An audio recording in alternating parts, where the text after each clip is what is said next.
Ik vond het een hele nieuwsgierige jongen. Met veel verschillende sprekers. Dat ik heb wel wat dingen jet. Ja, daar ben ik wel enthousiast van. Ja.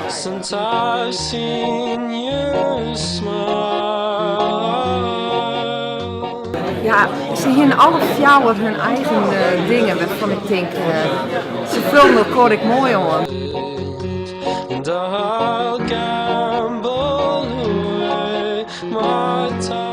Het hier een behoorlijk grote informatieve waarde eigenlijk.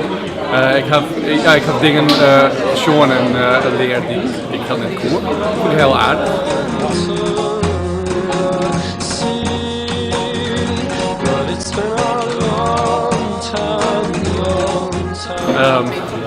Ik denk voor herhaling van